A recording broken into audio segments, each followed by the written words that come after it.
জমিনে তুমি কত বড় অপরাধী হইছো রে গোলাম।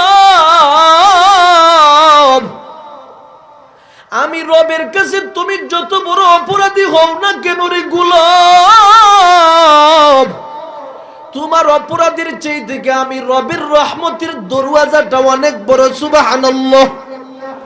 তোমার জীবনে যে পরিমাণে অপরাধ আছে না রে গোলাম, সমস্ত অপরাধের চেয়ে থেকে আমি রব তোমার সম্মুখে রহমতের দরওয়াজাটা বড় বানায় দিলাম।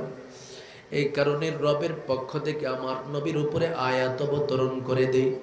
নবী গো, দুনিয়ার প্রতিটা মানব জাতির সম্মুখে ঘোষণা, ইয়া ইবাদিয়াল্লাযীনা আসরাফু আলা আনফুসিহিম লা তাকনাতু মির রাহমাতিল্লাহ ইন্নাল্লাহা ইয়াগফিরুয যুনুবা জামিআ ইন্নাল্লাহা ইয়াগফিরুয যুনুবা জামিআ ইন্নাহু হুয়াল গফুরুর রহিম। আমার রবের পক্ষ থেকে ঘোষণা প্রদান করা হলো, এর গোলামের দল, কোনো টেনশন নাই, কোনো চিন্তা নাই। আমি রবের পক্ষ থেকে তোমাদের নবীর মাধ্যমে জানায় দিতেছি রে গোলাম, জীবনের যত অপরাধ করো না কেন, ইবাদি ইবাদি শব্দ উপস্থাপন করতেছেন। দেখেন, আল্লাহ যদি ইচ্ছা করতো এইভাবে বলতো ইন্নাল ইবাদা, নিশ্চয় সমস্ত বান্দাদেরকে শোনায় দেন, কিন্তু নবী ইবাদ, আল্লাহর পক্ষ থেকে ইবাদ দা শব্দ উপস্থাপন না করে বলেন ইবাদি। ইবাদি মানে হলো আমার মহব্বতের বান্দা। সুবহানাল্লাহ বলে আমার শব্দ উপস্থাপন করে। যখন বাবা তার সন্তানদেরকে আনে, এভাবে যখন দুইজন তিনজন সন্তান হয়, তাদেরকে বুকে জড়ায় বলে এই হলো আমার সন্তান। সন্তান যখন বাবার সামনে যায়, কারো কাছে যখন পরিচয় দেয়, ওই যে লোকটা দেখতেছেন উনি হলো আমার বাবা। দাদার সামনে যদি নাতি দাঁড়ায় যায়, নাতি বলে উনি হলো আমার দাদা, আমার নানা, আমার নানু। এই যে আমার শব্দটা পরিচয়ের ব্যাপারে উপস্থাপন করে, প্রতিটা আমার শব্দের মধ্যে ভালোবাসা লুকায়িত আছে। সুবহানাল্লাহ।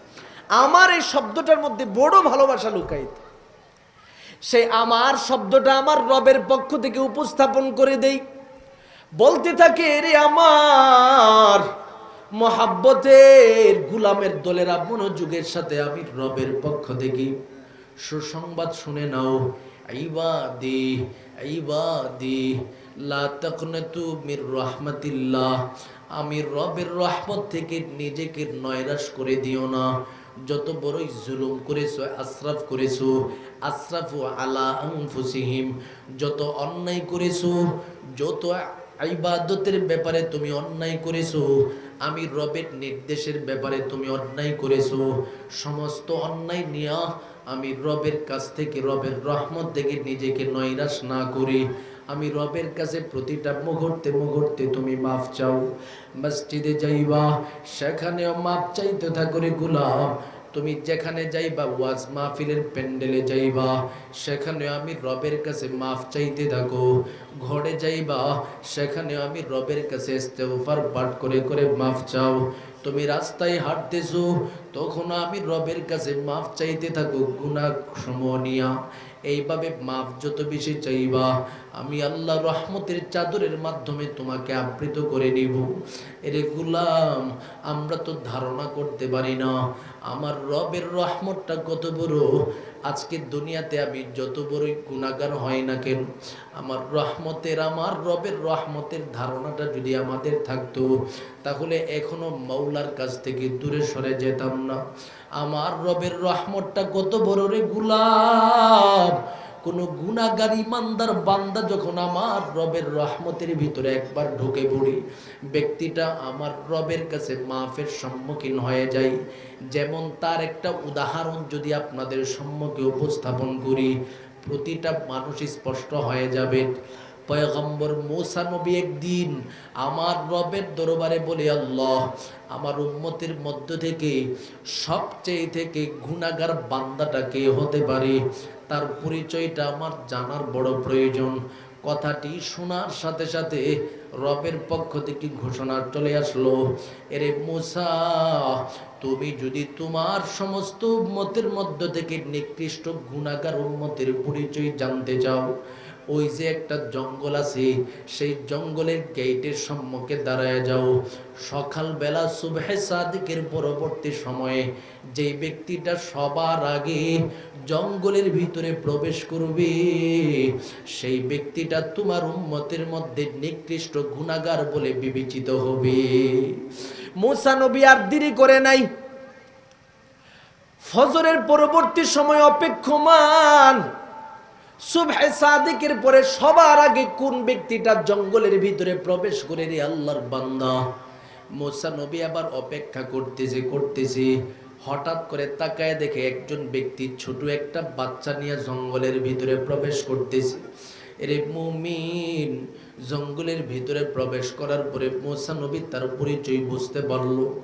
এবার রবের দরবারে দোয়া করে বলে, আল্লাহ, আমার উম্মতের মধ্য থেকে সবচেয়ে থেকে নেককার বান্দার পরিচয়টা জানতে চাই।